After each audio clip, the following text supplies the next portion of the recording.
Listrik tak bisa lepas dari kehidupan kita.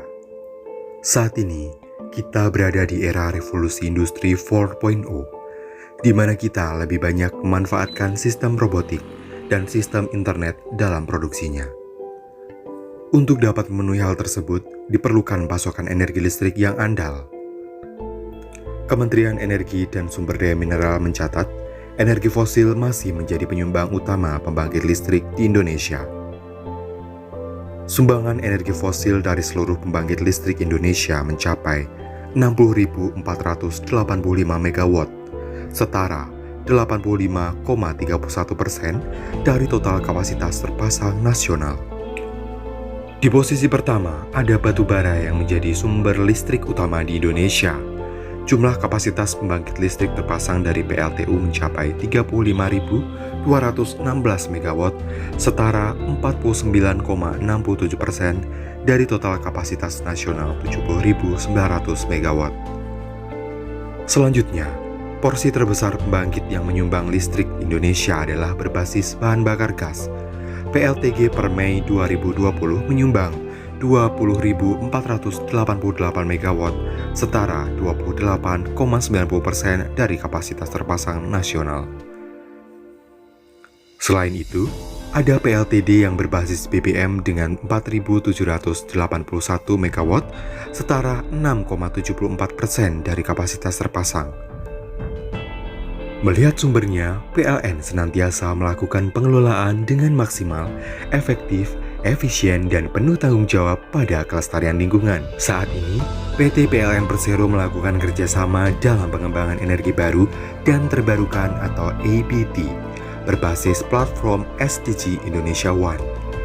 Kerjasama tersebut bagian dari partisipasi Indonesia dalam Agenda 2030 yang dicanangkan PBB untuk mencapai 17 target pembangunan berkelanjutan atau Sustainable Development Goals.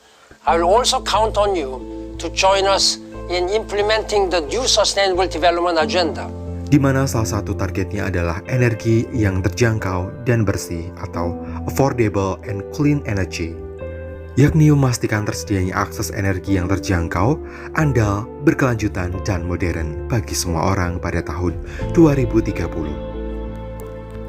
PLN mengembangkan kelompok energi baru terbarukan mencapai 10.426, setara 14,71% dari total kapasitas terpasang. Penyumbang IBT adalah pembangkit listrik panas bumi sebanyak 2.131 MW di semester pertama 2020. Sumber air yang melimpah, Indonesia berpotensi menghasilkan 76.000 MW.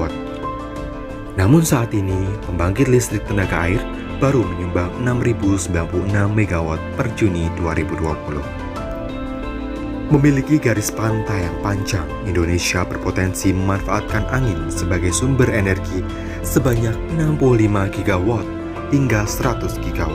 Sementara dengan memanfaatkan energi matahari, hingga Juni 2020 sudah ada 2.346 unit pembangkit listrik tenaga surya atap yang terpasang di seluruh Indonesia dengan total kapasitas 11,5 MW.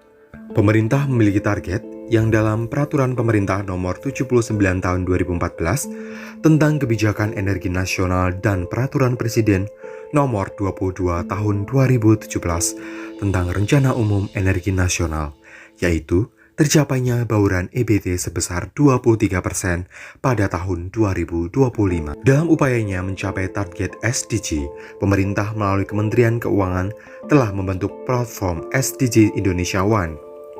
Ini bertujuan untuk memobilisasi sumber daya keuangan publik dan swasta melalui skema pembiayaan bersama untuk mendanai proyek-proyek infrastruktur terkait dengan pencapaian SDG, termasuk proyek pembangunan EBT di sektor ketenaga listrikan.